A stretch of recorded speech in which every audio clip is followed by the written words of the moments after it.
Hey everyone, welcome into the Thinking Crypto podcast, your home for cryptocurrency news and interviews. I'm your host, Tony Edward. On your way in, please hit that subscribe button as well as the thumbs up button and leave a comment below. If you're listening on a podcast platform such as Spotify or Apple, please leave a 5-star rating and review. Okay, folks, it was a big news day for the crypto market. We have lots of significant news items that you need to know about, so make sure you watch and listen to the end. First up, Grant Cardone's Cardone Capital has bought more Bitcoin. So they bought 130 Bitcoin worth $9.7 million. So we continue to see institutions and wealthy individuals are buying the dip. Yesterday, we talked about Strive and they bought more Bitcoin. We got Tom Lee on the Ethereum side is buying ETH for Bitmine and much more. So this is a very good sign that there are buyers and people are anticipating higher prices are coming later down the line. Now, speaking of wealthy individuals that hold Bitcoin, Elon Musk could become a top 5 corporate Bitcoin holder if Tesla and SpaceX merge. Many of you know both Tesla and SpaceX have Bitcoin on their balance sheet. So essentially, these companies took some of their cash and put it into Bitcoin. And Elon personally holds Bitcoin, ETH, and Dogecoin, but his companies hold Bitcoin as a treasury asset. Now, recently we were talking about SpaceX looking to go public. They have filed with the SEC to do so, and they would essentially go public with Bitcoin on their balance sheet, which is very, very significant. So CNBC reported on Tuesday that Musk is discussing a merger between Tesla and SpaceX that would tie his tech empire closer together and instantly create the world's 5th largest corporate Bitcoin treasury worth $3.3 billion. Folks, whether you love or hate Elon, that's not the point. What's happening here would be significant and could certainly set a standard for Bitcoin treasury holdings. I don't look at MicroStrategy or strategy as the standard. I look at companies like this, which have actual services and solutions, are generating revenue, and they've taken, like I said before, a small amount of their cash reserves and put it into Bitcoin. And other companies have done a variety of assets. So not just Bitcoin, they've done ETH, some have done XRP, Solana. So I think we're going to continue to see more and more of this, especially after the Clarity Act passes. Now, I just mentioned that SpaceX is going to go public. Well, investment banking firm Jefferies, many of you know that's a big name on Wall Street, expects a wave of crypto and blockchain IPOs over the next 2 years, projecting the sector could become a $1 trillion public market within 5 years. I think this is spot on. We're already seeing a lot of crypto companies file to go public. Yes, many of them are waiting for more favorable market environments, right? We've talked about Kraken. They would be a huge one with all the acquisitions they've done recently. Plus, you got blockchain.com, you got Securitize, and there are many others that are waiting in line. So I think as the market starts to show, it is definitively in a bull market. And as we head into next year and even 2028 with the Bitcoin halving, the 4-year cycles are playing out right now. There's no invalidation of that. And I think these companies are going to get ready to go public. And I mentioned before the Clarity Act, once that passes, you're going to see the floodgates open on many fronts: IPOs, mergers, acquisitions, innovation, huge investments, and more. So I think Jefferies is right here. Now, we continue to see crypto adoption surge globally with big time institutions, banks, stock exchange, major investment firms, and more. Here we have the 34 billion euro Italian bank Banco Sella gets approval to become the first bank in the country to offer Bitcoin and crypto custody services. But to some people, crypto is a scam. Right? This is all fugazi. It's fake. It's magic internet money. It's a Ponzi. They haven't educated themselves. It is not even so much about the tokens, it's about the blockchain technology. The tokens exist because of the blockchain technology. That's the game changer, right? So many people are missing the forest for the trees. They're not seeing the technology aspect and realizing, wait, I can bet on the technology by holding these tokens of the native blockchains. Now, are there crap blockchains out there? Are there bad tokens like meme coins and much more out there? Of course, but not everything is garbage, right? You look at the dot-com boom in the 90s and into the early 2000s, there was a lot of crap companies, right? They did not have a revenue model. They were spending a lot of money on advertising and money was slushing around. But in the midst of all that, and even in the collapses, you had Google, you had eBay, you had Amazon, and much more. So this is where you have to educate yourself. You got to go beyond headlines and see who's building here, what's happening, what is the government's doing, what's happening globally, what are these big institutions doing, and many of the folks who are saying, like crypto and blockchains is a scam, the institutions they use for banking and investing are actually leveraging the technology, right? I guarantee if you go talk to some JP Morgan clients or some other banks, right, they're going to say, oh, yeah, this is a scam. Yet JP Morgan is building with the technology. So there's a disconnect there, right? So this is where you got to educate yourself. So it's amazing what's being built. And here's another example. Wall Street gets crypto rival after Texas bank completes regulatory pivot. So in the United States, from a state by state standpoint, from a global standpoint, it's happening. So, United Texas Bank has converted from a Texas state charter to a national charter approved by the Office of the Comptroller of the Currency, also known as the OCC, positioning itself as a crypto focused bridge to the US banking system. An official at the Dallas-based bank said it now has the same federal licensure and direct Federal Reserve access as major money market center banks, while already clearing about $10 billion a month in dollar volume for global crypto firms. UTB is launching UTB Atomic, a 24/7 AI-driven payments network paired with its UTB Prism Sentinel compliance platform, aiming to restore around-the-clock crypto liquidity and meet emerging federal rules on digital assets and stablecoins. This is a bank, folks. And look at the pivot they're making. This is incredible, profound. And this is news you got to share with the skeptics, people who don't realize what's happening. Crypto's here to stay. Blockchain's here to stay. As I've been saying for years, blockchain will power the future economies, markets, and governments. That is the direction we're headed in. So incredible adoption news. And speaking of banks, US bank SoFi officially opens access to its own crypto stablecoin for its 15 million users. They've created their own stablecoin. They're now offering crypto trading. So as you can imagine, game theory is going to play out here, and all the major banks, whether they're investment or retail banking or whatever it may be, they're going to provide crypto. And the top of the pyramid, so to speak, the BIS, the Bank of International Settlements, look at what they're saying. BIS project finds tokenization could make cross-border payments faster, safer. Now, those of you who have been in the market, being a viewer and a listener of this podcast, this comes as no surprise to us. They're actually late to the game. We knew about this from years ago that this is the future, right? So let me give you the details here. Project Agora, backed by the Bank of International Settlements, found that tokenizing central bank reserves and commercial bank deposits could significantly improve the speed and reliability of payments across borders. With major central banks like the New York Fed, Bank of England, and Bank of Japan involved, members now plan to move from simulations to testing real value transactions, essentially moving from piloting to production. So, folks, this is where you got to be patient. I keep saying it, right? In every podcast, have the macro view because the building is happening. It doesn't happen overnight, and they're going to figure out what works, what doesn't work, and then they're going to go to production. So tokenization is gathering steam among Wall Street firms to modernize finance, bringing assets like stocks, bonds, and funds onto blockchain rails. So again, blockchain rails will power the capital markets, the economies, and governments. That is the direction. So you're getting now these big institutions who are once against this technology, like the BIS, like the IMF and more. They're now capitulating. Now it's, this thing is awesome, right? And folks, notice they mentioned tokenized deposits. So tokenized deposits is going to be more in the bank-to-bank institutional movement of wholesale movement of money, while stable coins are going to be more retail. Don't get me wrong, institutions are going to use stable coins, but banks are definitely going to be using tokenized deposits. And if you caught my interview with Citibank's head of digital assets, Ryan Rugg, she talked about that. So guys, make sure you watch that interview. It was published a couple of days ago. And she talked about how they're moving billions already with tokenized deposits. So that is something to keep in mind. There's going to be different use cases, different levels of how this technology is going to be leveraged. So you want to make sure you're educated about all these different layers. Now, guys, with all of that said, look at this, the DTCC. And again, if you don't know who the DTCC is, you got to go do your research.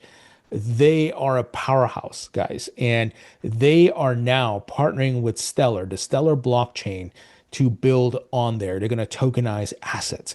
We heard that they were going to start with Canton Network about a couple months ago. Now they're going to another public blockchain, and that is Stellar. Many of you know I hold the XLM token in my portfolio. I am bullish on Stellar. I have been for years. So let me read what they put out today. The DTCC and the Stellar Development Foundation announced today plans to enable the tokenization of DTC custody assets on the Stellar network, so the Stellar blockchain. The collaboration advances DTCC's multi-chain strategy and expands how traditional assets move across digital ecosystems. DTC tokenized assets are expected to be made available on the Stellar network in the first half of 2027, supporting the evolution of a more open, interoperable, and efficient financial system. I would repeat myself, but I don't want to annoy you guys because there's so much in there.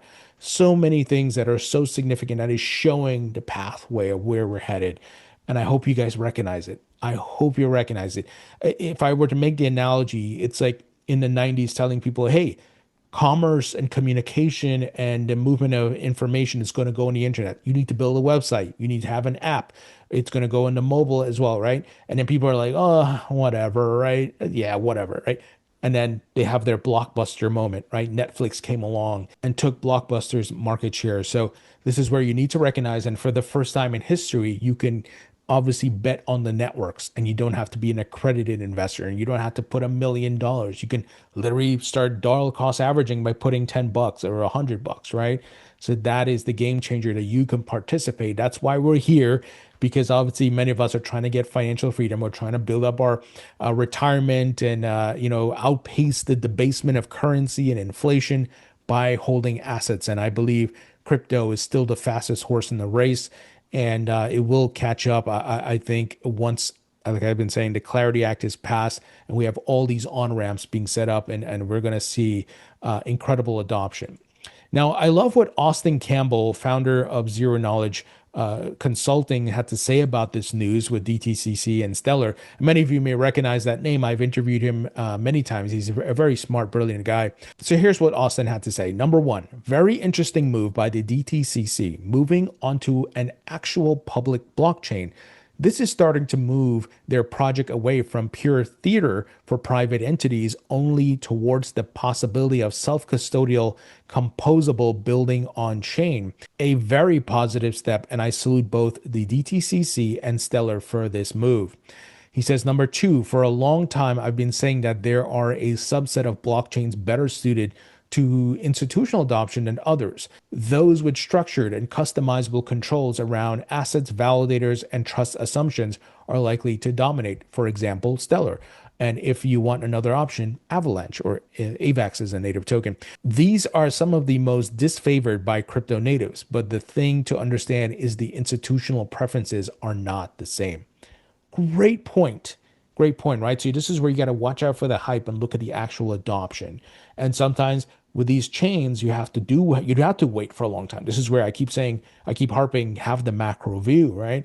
Because as the adoption and the use cases and the utility grows, the value of that blockchain is going to grow, and so will its native token. And you're going to start to see, more widespread adoption, more news around these chains, and much more.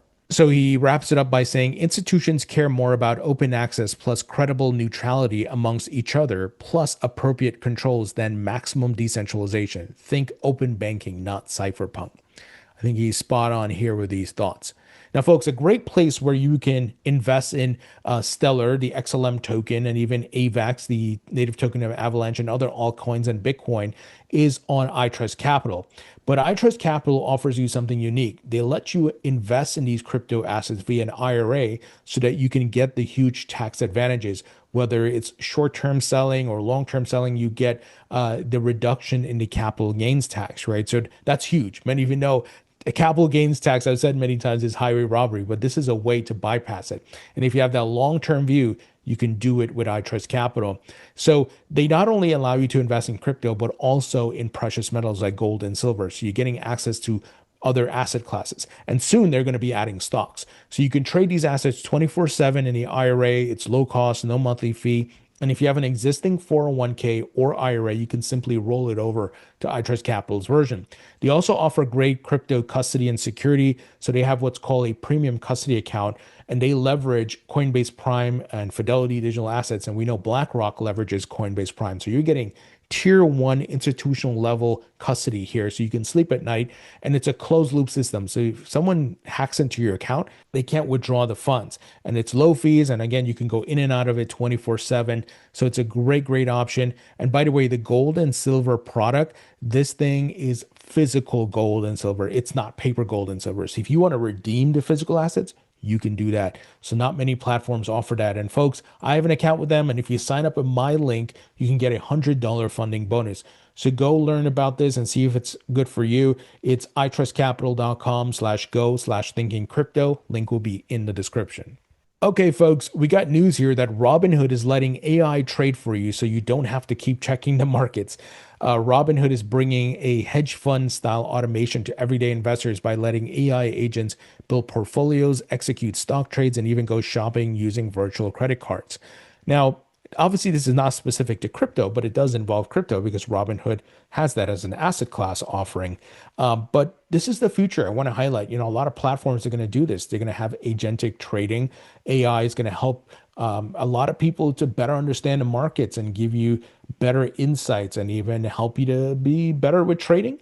I personally don't do day trading. I don't use leverage. I do swing trade. So I swing, the market dip and then sell the rip, right? So if the market's dipping, I'll buy and then look at the charts and then I'll sell on a 20% pump or 15 to 20% pump and make those profits and reinvest.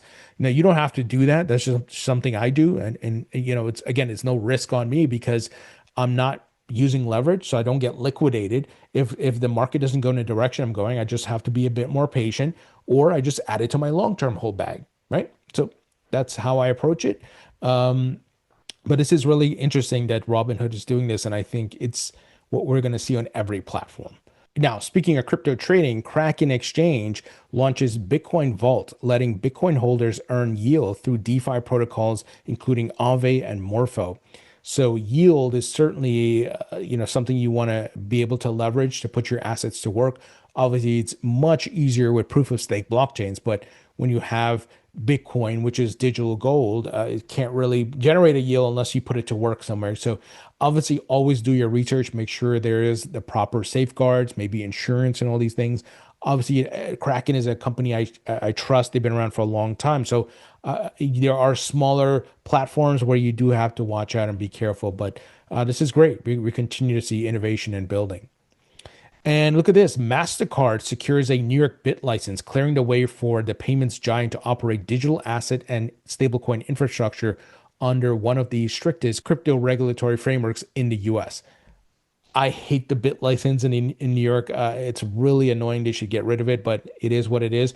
But this is a big win for MasterCard, and these credit card companies and payment companies are in a race. Right? You see PayPal, Visa, MasterCard, American Express, and others, and even the banks. We mentioned SoFi earlier, and they're all in the race to just set up and get things going. But this is a huge win here for MasterCard. Now, final news item, Solana DEX Orca launches new marketplace for tokenized real-world assets. So Solana-based decentralized exchange Orca launched a new system that lets approved investors trade regulated tokenized assets on chain, starting with commodity tokenization firm Streamex and its gold-linked security GLDY. The move reflects the crypto industry's growing push into tokenized real-world assets as firms race to build compliant marketplaces for trading products like tokenized commodities, funds, and securities. So I love the innovation that's happening in the building. Obviously, always do your research. Some platforms are going to be great and some are not going to be managed well, and we have to be careful. I'm not saying Orchid's bad. I'm just saying you got to really do your due diligence. Everybody's in a race, but you want to make sure that if you're going to get involved with tokenized assets and buying those tokenized assets and putting them into DeFi to earn yield and so forth, go down your checklist, right, of safety, security protocols, and again, insurance. Do they have a customer service line? Can they answer questions easily? Oh, you know what I mean, right, guys? The common sense stuff. Just want to make sure you do the right things. And recently the SEC, they slowed down their approval for tokenized assets and some of the guidance that we're going to provide. And I mentioned, I think that's a good thing because they want to make sure they get it right. Because if they don't do this thing right, boy, it could be really, really detrimental, not just for crypto, but for TradFi. And again, there are people waiting in line like Elizabeth Warren, Brad Sherman, and many others to find any type of fault, anything that, has a problem to use it against crypto. So we got to crawl, walk, and run, but I love what's being built here. It's incredible, the innovation that's happening. Folks, that's the news. Let me know what you think. Leave your thoughts and comments below. Hit the thumbs up button. Subscribe if you haven't as yet. Be sure to subscribe to my free email newsletter. It's 100% free on Substack. Link will be in the description. Check out my book on Amazon. It's available in paperback and digital. And be sure to check out my course at mycryptocourse.com, which is a comprehensive course that teaches you everything you need to know about blockchain and crypto tech. Right now, we got a big bear market sale going on. Use the code BEAR, BEAR, at checkout to get 50% off the price of the course. Again, use the code BEAR and, expand your crypto knowledge. Knowledge is power. Folks, thank you so much for tuning in. I appreciate you all, and I'll talk to you all later.